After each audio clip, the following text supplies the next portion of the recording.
We're live. Hello, friends. Welcome to the Pioneers and Changemakers interview series. This is a 30-minute interview series every week, and we've been bringing some of the pioneers and changemakers who've been, working on change at different stages, different levels, and different professions throughout the world. And this week we have Maxine Perella. She's an environmental journalist. You'll hear more about her work and her motivation.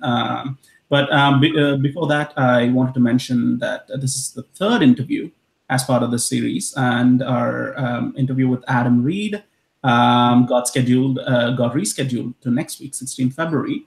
And there we'll be talking a little bit about the China ban and its impacts on Adam's company, Suez. And next week, we also have two other webinars scheduled. One of them is with Renan Poveda from World Bank. He works as a project coordinator, and he's coordinating a lot of national policy and capacity building and financing infrastructure for Mexico. And after that, we also have an interview with Antonis Mavropoulos from the International Solid Waste Association. And that's part of our partnership with ISWA to organize training sessions and webinars through the Be Wastewise platform. So next week, we have 3 webinars. It'll be really busy, so make sure you sign up to all of them. And with that, I welcome Maxine. Maxine, welcome. Thanks again for joining us. Hello, welcome. Great to be talking to you again, Ranjit. Great, wonderful. Maxine, could you tell us a little bit about your work? What have you done recently, and what have you been working on? Yeah, sure. So for those of you who don't know, I guess I'm an environmental journalist, and I've been writing about environmental and sustainability issues now for probably over 10 years. And about 5 of those years, I've been going solo. So effectively, I'm a freelance now. So I get to write for a lot of different media channels, and also companies now who are increasingly wanting content to go alongside their sustainability activities.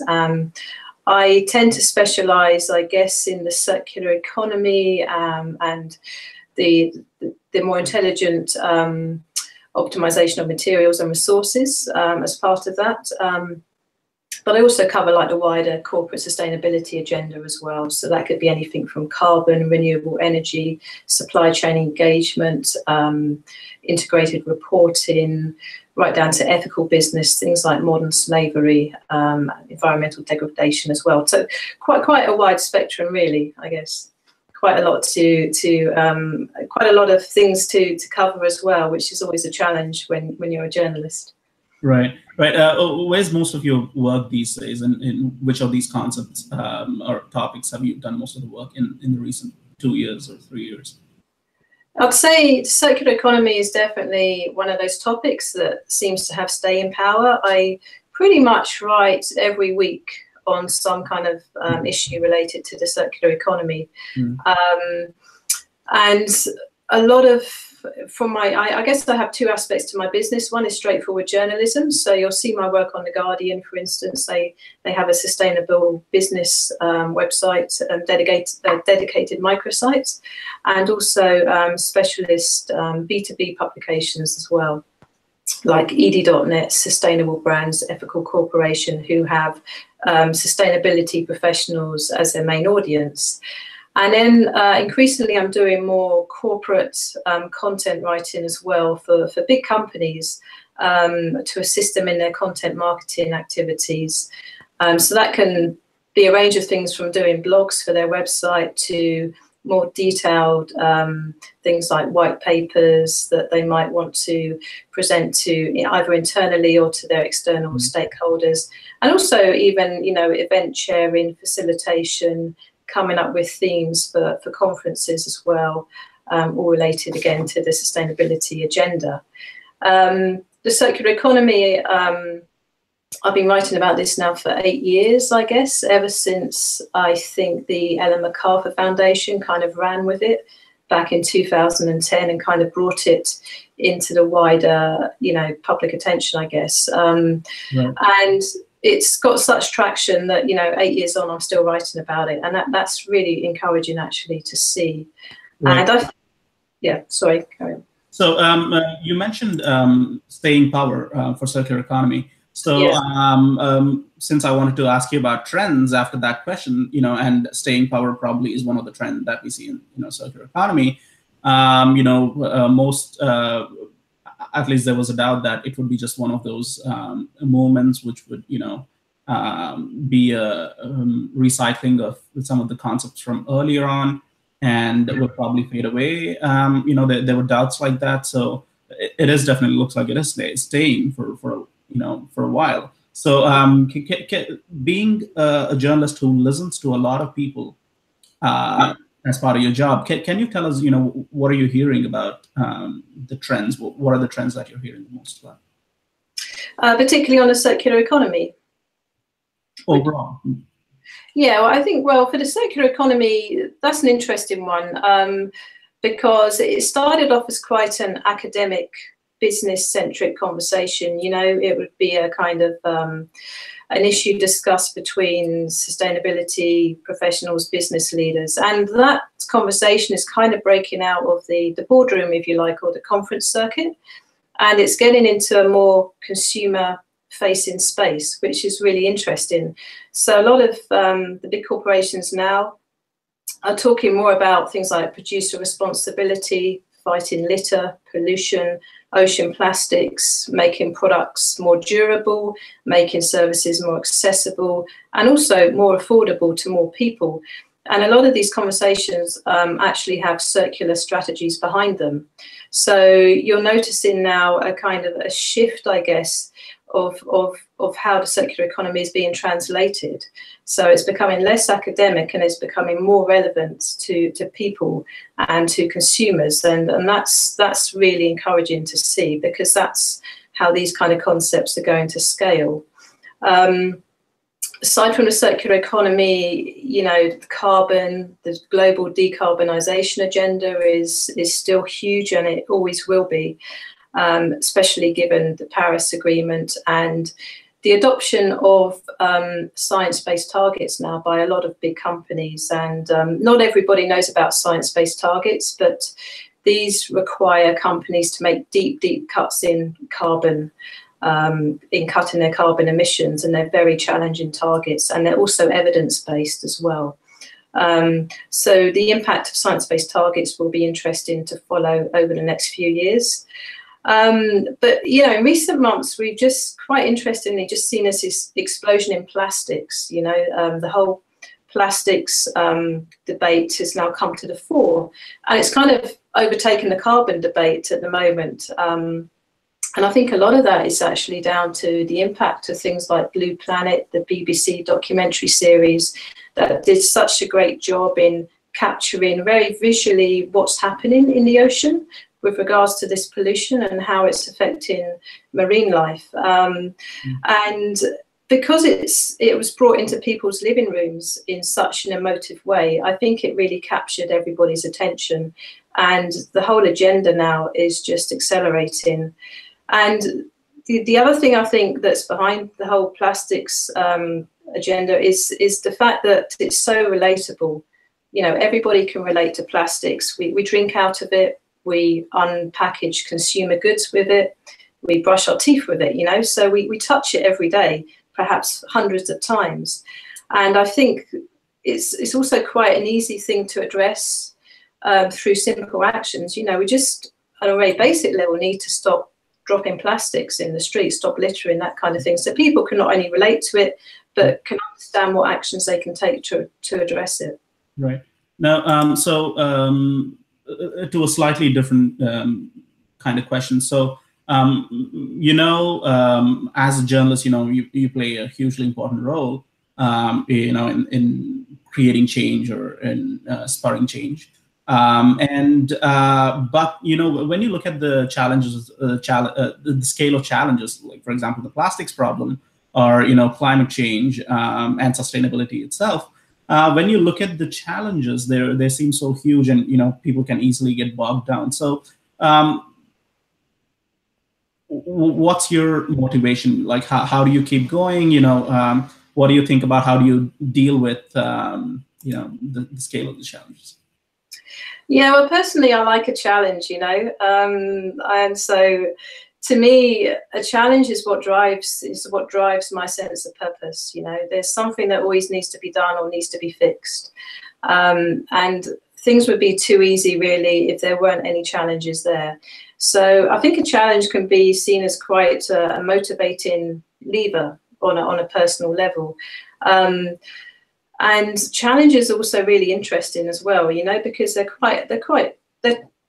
hard, they're difficult by the very nature of what they are. So they kind of drive you to really question what needs to be done and to re-examine, I guess, all of your own assumptions sometimes, and to relearn things and to talk to different types of people to understand how these challenges need to be addressed. So that immediately brings you into contact with situations or people that you wouldn't normally go out of your way to be in contact with, and a challenge can really enrich, I think, your life to I guess ultimately, because it just drives you forward all of the time. And I think part of the challenge with my job is, what do you cover next? Because there's so much going on in this whole field. It's so fast moving as well, politically, as well as on a kind of media levels. And it's really, I almost try to keep ahead of the time. So it's not what's being discussed now, but what might be discussed in a year's time, what's coming down the tracks. What are people not quite aware of yet, but it might just hit them, kind of 6 months from now. And that's where I try to focus my efforts on, really, to see what might be, what's the next big thing, I guess, that's going to come into people's lives and make them think. Right. Well, friends, talking about challenges, I come across a lot of people who feel a lot of pressure that in this generation we have to, solve a lot of challenges and then, make sure that it's safer for the future generations. And I keep asking them, if you solve all the challenges, what will be the purpose of future generations? They'll be really demoralized if we solve all the challenges now. I think we should leave some for them. But aside, putting that aside, I just wanted to inform you, viewers, that we have a live chat box, and we'll be taking questions from now. So please send any questions that you have to Maxine. And so Maxine, let me start with the first question that we got. It's from our community builder, Shweta, who's also a freelance writer. So, and this question has a lot to do with what Be Waste Wise has been trying to do, which is, we've always wanted to encourage people to write more about what they do and communicate more about the kind of work that they're doing, so that, it has more impact in the world, as opposed to just, creating knowledge, also create the impact. So as a journalist, as a writer, you care about a lot of issues, all the issues that you mentioned. But, how do you make other people care about, what you're writing? So what do you do to make other people care about it? Yeah, it's all about making that article or that conversation piece relevant to somebody. And everybody's, I guess, got their own buttons that need pressed. But generally, when you look at sustainability, people get overwhelmed by the idea of climate change. They can't really relate to it. It feels like too big a problem, And so what do you do? So you kind of have to break it down. And, when you talk about things like sustainability, waste management, circular economy, it's, well, how is this going to affect people's lives on an everyday level? So how might this affect jobs, or how might it shape jobs of the future, for instance? What for the everyone out there who's got children, their children might enter into new roles or develop new skills that are required to fight these types of challenges. So you look at it on that level, and it's also about how are these challenges going to affect how we live day to day, how we consume day to day. Are we going to have to make any compromises or difficult decisions? Are we going to have to cut back on things like plastics use? Do we want to cut back on plastics use? Do we just need to change our behaviour? And I think that whole, behaviour change, consumption debate is huge, and it's something that never really gets addressed by, I think, any of these solutions that we come up with. Solutions are generally trying to get us to carry on as normal. Do you know what I mean? We talk about business as usual, but there's also living as usual. Do we really want to give up our cars, our cheap flights, convenience food? Do we really want to give that up? We probably don't, if we're being honest. But at the end of the day, these issues do need addressing, I think. And so it's really, focusing on where it can hit a nerve with somebody and making them think more. Right, but there are some kinds of knowledge, maybe like basic science or maybe nonprofit work, which doesn't always,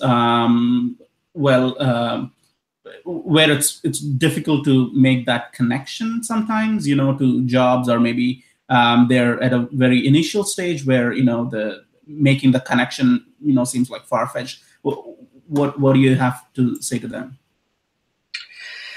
I guess it's about, it depends what you're writing about at the end of the day. But if you're talking about something that, everything that we do has an effect somewhere in the world. Okay, so for instance, a not-for-profit organisation might be doing some work somewhere in a remote village somewhere, I don't know, in Africa, and does anybody really care about it apart from that particular village that's being affected by this work, whether for good or bad? But I think increasingly people care about the choices that they make and the impacts of their choice. People are questioning more about where our food comes from, where our clothes come from, not just because they want to make sure there's no exploitation involved in their purchasing decisions, but also it's about health. We're getting more and more chemicals, traces of chemicals coming into what we consume and what we eat. And if you trace all that back, and that's through being more transparent, through companies and supply chains being more transparent, you will find really interesting stories emerging, either good or bad, of how that's affecting a particular community, ecosystem, whatever. So something always links back. Every action has a reaction, and it's trying to find out what is that reaction, how might that reaction affect how we feel or think about our own action that triggered that to begin with. Right, and talking about this, this is something that we discussed during our test run, which is, the use of language within the sectors and outside for, for public reading or public consumption. And we were talking about how sustainability, the word itself, says that if someone asked me, what's your relationship with your wife? And then I said, it's sustainable, then, that doesn't seem very right, doesn't seem adequate. So, but that's the kind of language that we're using to, that we're envisioning for our relationship with our planet Earth. So, can you talk about use of language, how that changes between, within sector or outside the sector? And then can you also tell us about how you started in this and, what keeps you going? We spoke about the Kenya example. Yeah, sure. Language is important. And to me, it's all about what audience are you addressing. So if you're talking about sustainability within a company, that's going to mean different things to different departments and different people. So if you're talking to, I don't know, a human resources person, that's all about engagement. If you're talking to finance department, that's all about the bottom line. And if you're talking to a chief executive, I guess it's all about leadership and strategy. So you do need language, especially academic buzzwords, if you like. They do have a use for the audience, a knowledgeable audience that understands what that means. As soon as you take that to the wider society, and as soon as you start to address the general public, you don't use that kind of language anymore, because it either means nothing or people just switch off from it. And then it's really about, well, what's that person's relationship to what that company is trying to achieve, you know? Retailers are very much working the consumer-facing field, so they totally understand that. So really, I think companies need to look at what retailers do and how they package their messaging around sustainability and learn from that, because sometimes they get it so right, sometimes they get it so wrong, you know. But it's about being creative and capturing people's attention to begin with something. And then it's a bit like letting or giving that person the option to drill down deeper to find out more about the story, the green story behind a product. Not everyone wants to do that, right? So, but as long as you give them the option, then and make it easy for them, they will find that story if they want to. An interesting, I think, a great example really is a small business in Wales called Hyatt Denim, and they make jeans that are sustainable. But they've got such a great story behind their brand, and it's a little community in Wales that I think in the UK 40 years ago it had the biggest jeans factory in the UK. I think they were making jeans for Levi's and other brands. And then Levi's outsourced all of their manufacturing to different countries. But the skill and the talent remained in that Welsh community. And this guy came along called David Hyatt, and he founded Hyatt Denim. And his one mission was to give those 400 people their jobs back. And that's how he started his company. So he's making jeans again in the same town that they were made 40 years ago. With a difference, these jeans are very ethical, they're sustainable, but they're so creatively marketed and packaged, you know, that people really care about where they come from and the story. And by purchasing a pair of jeans, you're actually helping, you know, this town come to life again. So that's one example, really, I think, of how you can bring sustainability and make it engaging to a wider audience. In terms of what drives me, I guess, and how I got into all of this, I mean, from a very early age, I probably wasn't even aware, but, you know, they say your childhood has such a deep impression on you. And from a very early age, I was living out in Kenya. And this was because my dad was a physics teacher, and he got the opportunity to do some kind of international development work, if you like. So he got posted out to Kenya to teach physics to the kids out there. And I was only about 6 months at the time. So it's quite a risk for my parents to take me out to this very remote village where there was no running water. And you basically had to kill your own livestock, you know, in order to eat. So I guess, a very primitive way of living for people who are used to, you know, kind of Western luxury. But they just got on with it. And I don't remember too much about that time, but there were certain things like, for instance, my mum would bring over items, practical items, you know, or she'd have stuff sent over to her that we could use. And one of these items were like coat hangers. And over here in the UK, you know, a coat hanger is just seen as a throwaway object. You know, you often go to a shop, buy something, and they say, do you want the coat hanger? And you say no. So it just gets thrown into a box and maybe reused. But over there in Kenya, you know, the villagers were just amazed by this coat hanger, because to them it signified something of such use and such value. And they were asking my mum within a week to get more coat hangers sent out to them so that they could use them as well for their own clothes. So what's seen as a throwaway resource, I guess, in one country can be seen as something of such value in another country. And so I guess I learned at a very early age, you know, the kind of value of objects and items if they have a practical function. And really, I don't take anything for granted in terms of how we use resources. And running water as well, you know. I mean, we only got water when a truck would come to the village once a week, and we'd have to fill up with whatever containers we had, you know, and that would be our water for a week. So, as I say, I don't remember too much about that time, but I'm sure it had a massive influence on on what I do now, to be honest. Right, great. And we have one more question. You know how software companies these days are customizing the content feed that you see, or the content that you get to see. So as a journalist, who's not just a source of information to others, but also, gets her content from the internet,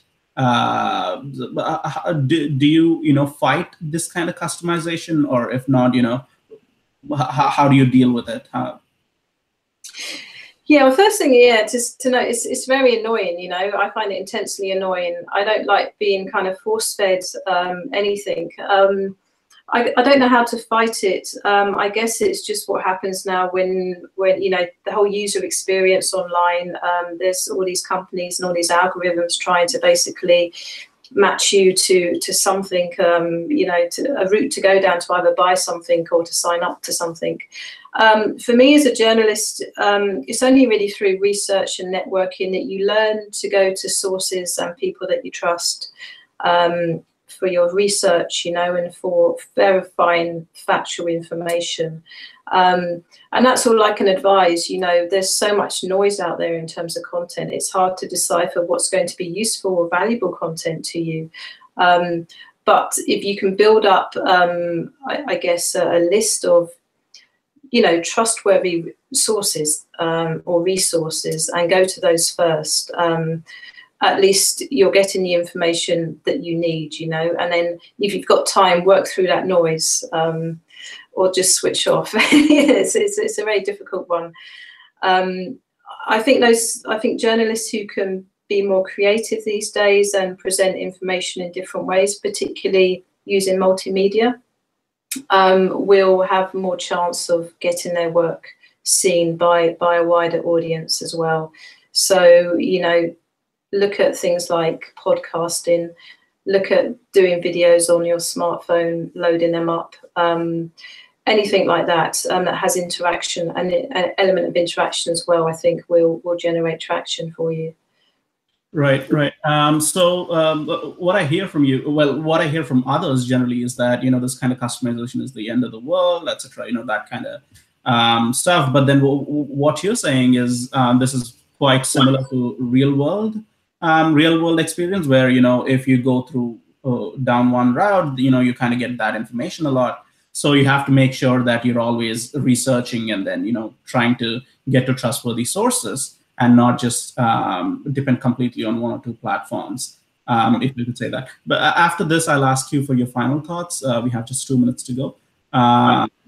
And before that, I just want to mention again that we have 3 webinars coming up next week. The first one is with Renan Poveda. He's a project manager at World Bank, and he's coordinating national strategy and infrastructure and capacity building for Mexico.